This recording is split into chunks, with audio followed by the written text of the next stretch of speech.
മജ്ജിമ നികായ 58 അഭയരാജകുമാര സൂക്തം. വളരെ രസകരമായിട്ടുള്ള ഒരു സൂക്തമാണിത്. അതായത് കുഴക്കുന്ന ചോദ്യങ്ങൾക്ക് ഭഗവാൻ ഏത് രീതിയിലാണ് ഉത്തരം പറയുന്നത് എന്നതിൻ്റെ ഉത്തമ ഉദാഹരണമാണ് ഈ ഒരു സൂക്തം. ഞാൻ ഇപ്രകാരം കേട്ടു.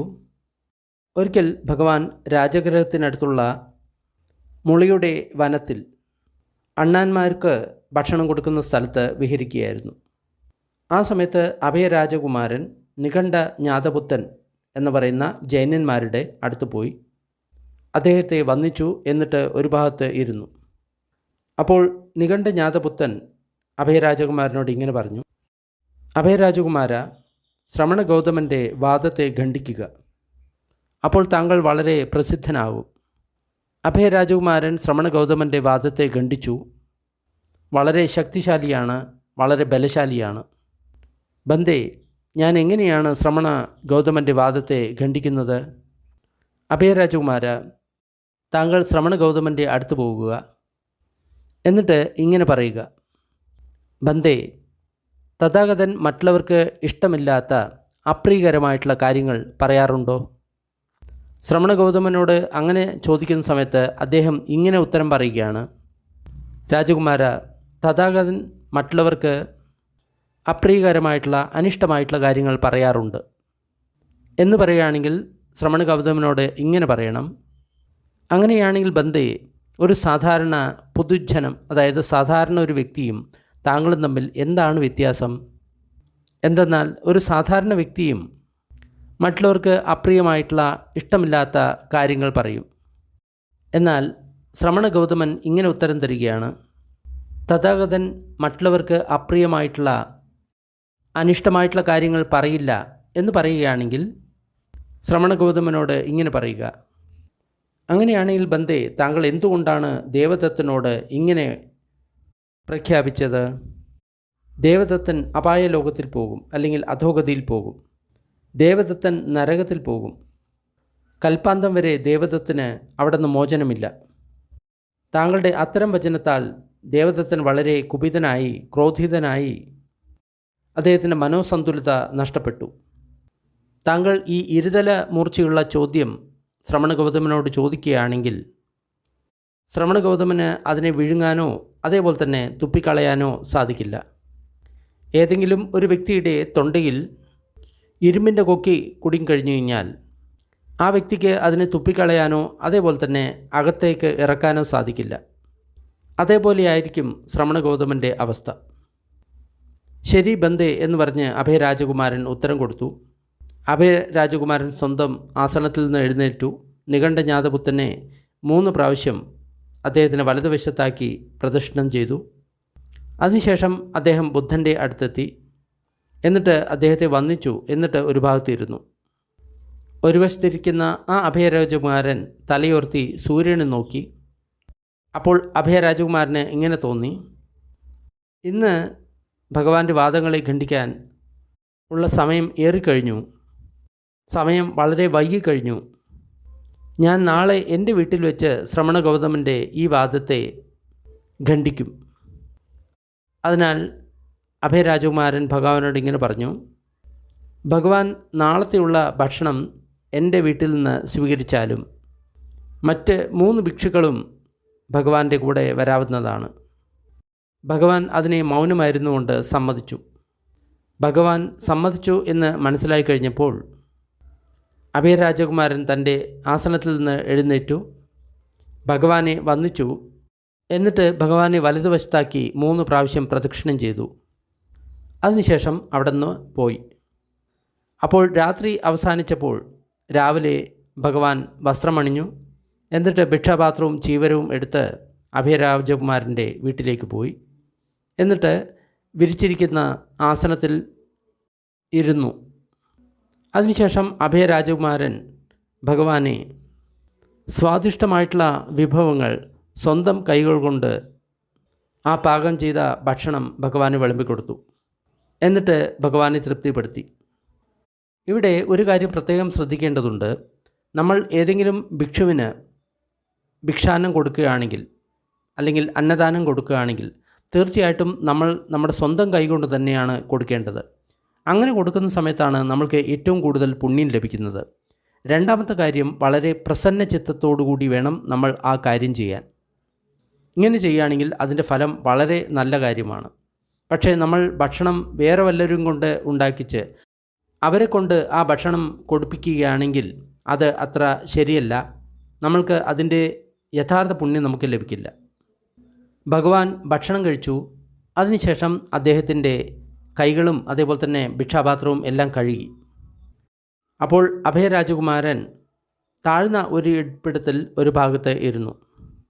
അതിനുശേഷം ഭഗവാനോട് ഇങ്ങനെ പറഞ്ഞു: ബന്ദേ, തഥാഗതൻ മറ്റുള്ളവർക്ക് അപ്രിയമായിട്ടുള്ള, മനസ്സിന് ഇഷ്ടമില്ലാത്ത കാര്യങ്ങൾ പറയാറുണ്ടോ?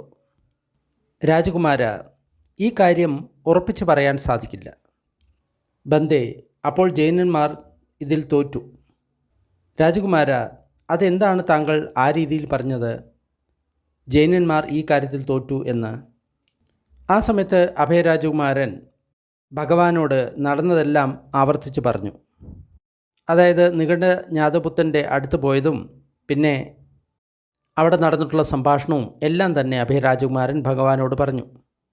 അത് ഞാൻ വീണ്ടും ആവർത്തിക്കുന്നില്ല. ആ സമയത്ത് ചെറിയൊരു കുട്ടി അഭയരാജകുമാരൻ്റെ മടിയിലിരിക്കുകയായിരുന്നു. അപ്പോൾ ഭഗവാൻ അഭയരാജകുമാരനോട് ഇങ്ങനെ പറഞ്ഞു: രാജകുമാര, താങ്കൾ എന്താണ് കരുതുന്നത്? താങ്കളുടെ അശ്രദ്ധയാൽ, അല്ലെങ്കിൽ ഈ കുട്ടിയെ ശുശ്രൂഷിക്കുന്ന പരിചാരികയുടെ അശ്രദ്ധയാൽ ഈ കുട്ടിയുടെ വായിൽ ഒരു കല്ല് കുടുങ്ങി, അല്ലെങ്കിൽ ഒരു മരത്തിൻ്റെ കഷ്ണം കുടുങ്ങി. അപ്പോൾ താങ്കൾ എന്താണ് ആ കുട്ടിയോട് ചെയ്യുക? ബന്ദേ, ഞാൻ അതിനെ പുറത്തെടുക്കാൻ ശ്രമിക്കും. അതിന് എനിക്ക് സാധിക്കുന്നില്ല എങ്കിൽ ഞാൻ ആ കുട്ടിയുടെ തലയെ എൻ്റെ ഇടത് കൈകൊണ്ട് പിടിച്ച് എൻ്റെ വലത് കൈയിൻ്റെ വിരലുകൾ വളച്ച് ഞാൻ ആ കല്ലിനെ അല്ലെങ്കിൽ വടിയെ പുറത്തെടുക്കാൻ ശ്രമിക്കും. അതുമൂലം ചിലപ്പോൾ രക്തം തന്നെ വന്നേക്കാം. അത് എന്തുകൊണ്ടാണ്? ബന്ദേ, എനിക്ക് ആ കുഞ്ഞിനോട് അനുകമ്പയുണ്ട്, അതുകൊണ്ടാണ്.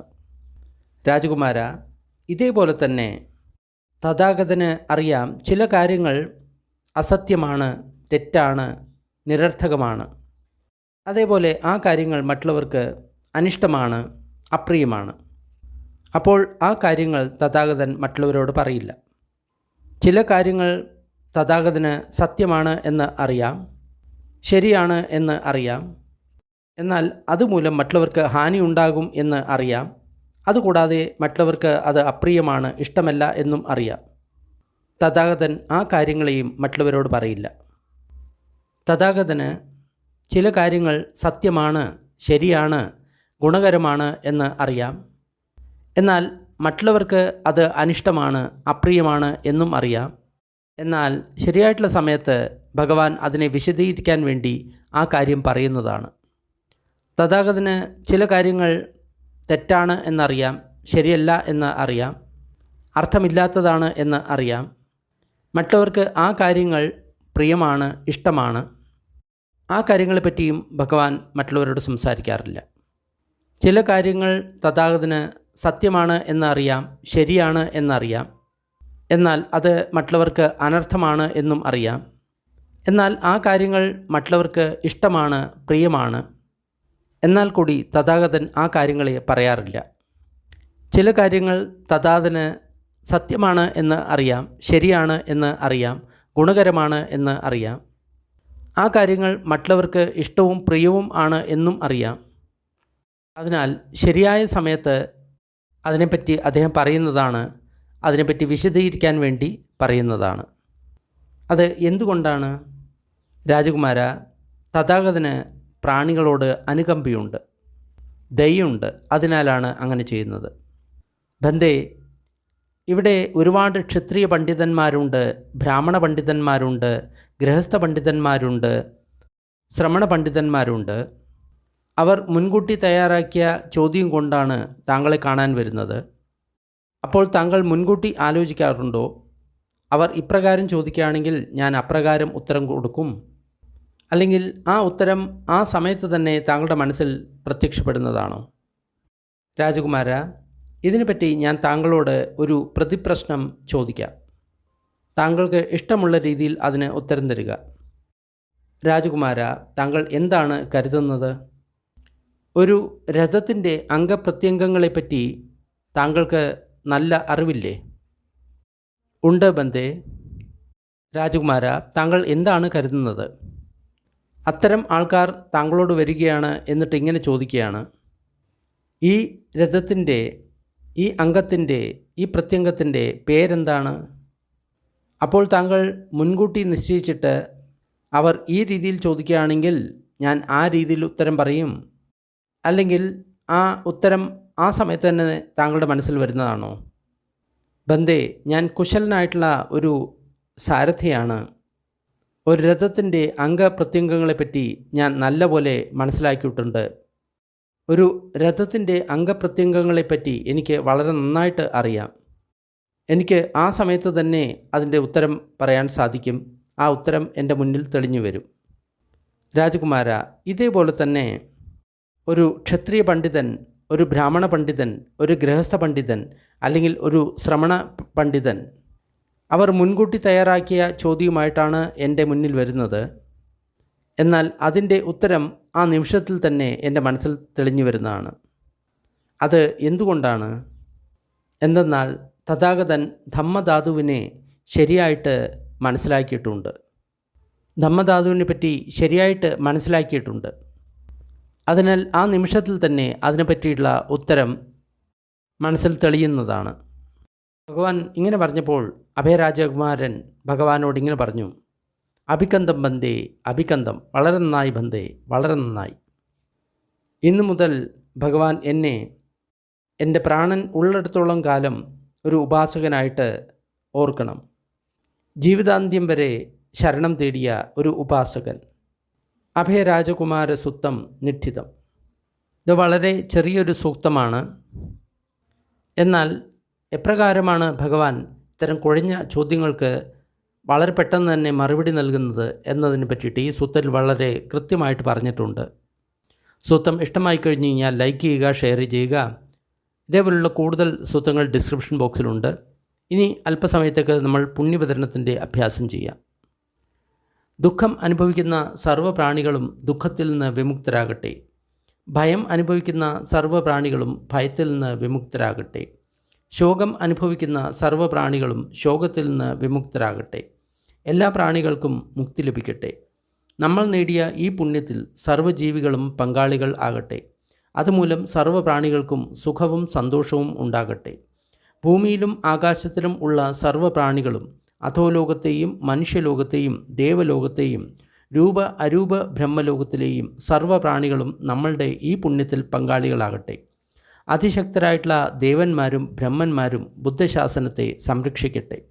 സാധു സാധു സാധു.